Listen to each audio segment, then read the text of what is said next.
Hey everyone, Anthony Fantano here, Internet's busiest music nerd, making a really quick video telling you about my favorite albums of this past month, June. Listen, I am not doing a big formal kind of, nice camera video for this video because I just kind of wanted to do this quick because I'm not going to have time to do this video this weekend. Instead, this weekend I'm going to be making my favorite albums of 2012 so far video, so be on the lookout for that. So like I said quickly, I'm just going to name off my favorite releases of this past month. You guys probably know many of them from the reviews. At the start of this month, I gave the new Black Breath album, Sentenced to Life, an extremely positive review. Very catchy, blood-pumping metallic hardcore that is out of this world. It came out much earlier this year, and I wasn't so hot on it at first, but it really kind of came around on me. Ended up reviewing it and freaking loved it. Next, the new Recondite album, On Acid. Really great electronic music. Very fragile, beautiful, I guess kind of delicate, and really experiments with the sounds of acid house music and sort of puts them in a very kind of deep, contemplative, introspective, I guess very chilly, wintry kind of sound. It's a great little mix of songs.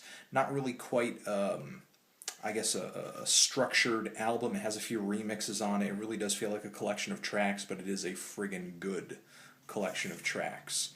Next, the new Tallest Man on Earth album. If you consider yourself a fan of singer-songwriters, you love acoustic music, you just love people who fingerpick guitar, sing a sweet tune, this guy is a must-listen. He is just so freaking consistent, and this is just another great album in the line of albums that he's put out so far, and I look forward to seeing what this guy does next. I mean, he's so good at what he does, to the point where he doesn't really need to do any sort of bold changes from album to album, though there are some obvious instrumental shifts on this new LP, and it'll be interesting to see where he takes that on future albums. He's just pretty much delivering the same kind of passion and songwriting and guitar playing technical ability that you expect from him. Alright, next record, iamamiwhoami, Kin. Swedish synth pop album that I didn't think I would like at all, but I ended up just thinking was fantastic. It's just incredibly catchy, well produced. Sounds a lot like one of my favorite artists, Fever Ray. One of the reasons I was kind of hesitant to listen to it or enjoy it when I first put it on, but it just ended up being so infectious, so passionate that I just couldn't say no. Next, the new Fiona Apple album. The idler wheel is wiser than the driver of the screw, and whipping cords will serve you more than ropes will ever do. Great album from her. Stripped back a little bit in comparison to her last album, but the songs are extremely potent. Her lyrics are great, vocal delivery stellar, piano playing bam, bam, piano playing good. And the band she plays with is just fantastic on the album. The upright bass sounds great, the drumming sounds great, and just the stories she tells, she just continues down this path that you would expect from her in a way. It's definitely these very bitter, relationship-obsessed style songs where, you really see Fiona suffering from a myriad of emotional problems, but it's just so great. She's just such a monster at it. She's so good at just projecting her emotions in a song and really making the listener feel for her. And I think this album is much better at that in comparison with her last LP. She's definitely sounding better than ever, taking her usual style and sound and really kind of making it relevant, in the handful of years. I believe 7, that it took her to come out with this new LP. And last album that I want to mention, the new Segall album, Slaughterhouse, the Segall band album, Slaughterhouse. And he came out with a collaboration earlier this year with White Fence, and I did a kind of double review of those two albums in one video.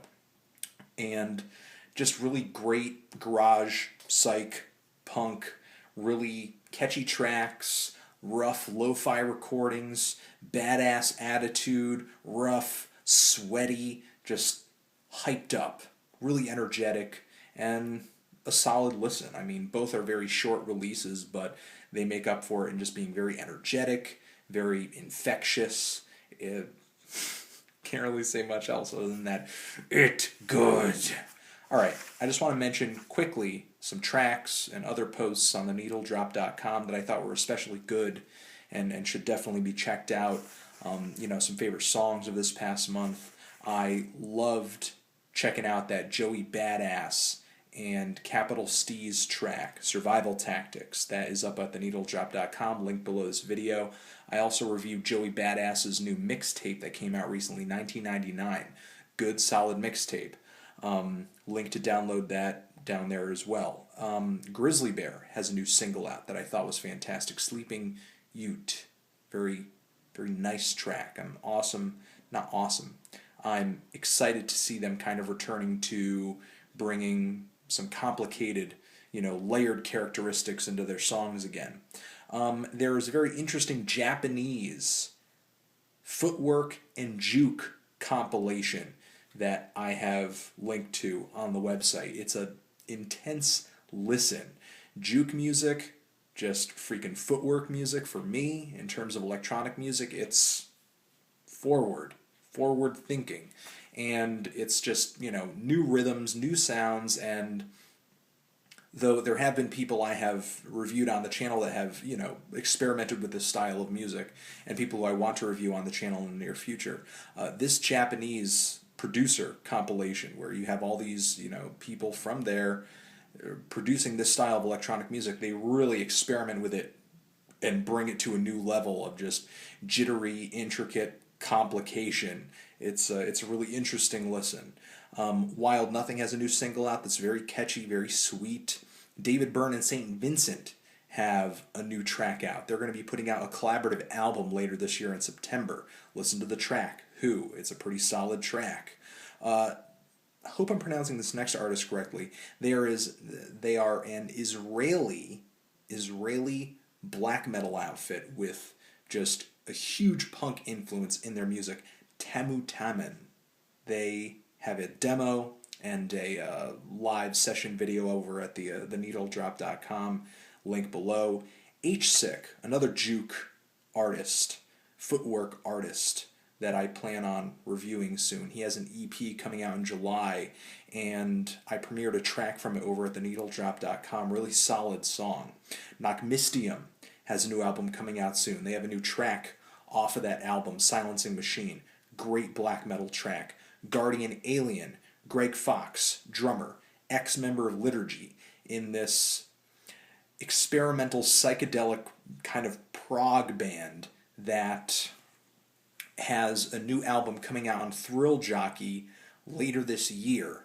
Now, the track that I put over at theneedledrop.com, it's not even really a track, it's a snippet of what is going to be the album, which is this 1:30 or so minute song. And they're just kind of playing a clip from it. And it is an intense freaking clip. Great listen. Agalloch has a new EP out. Experimental, melodic, I guess somewhat folky black metal outfit from Portland, Agalloch. They have a new EP out. Stream it over at the website. It's a good listen. And Self-Defense Family has a new 7-inch out. Post-hardcore. Badass. And finally, one of my favorite tracks of just today, Coin Locker Kid, Gretle, experimental hip-hop artist I just kind of found out about today, sent me an email, hey, check out my music. I'm always checking my inbox, people send me stuff, and his stuff just turned out to be really good, kind of strange. It's very, it's hip-hop, but it's weird. It's weird. It is, I swear. All right, those are kind of my favorites of this month, been an eventful month, and looking forward to telling you guys kind of what my favorite albums of the year are. Love That Q and Not You. Such a good album. Check it out. Recommendations, June, forever.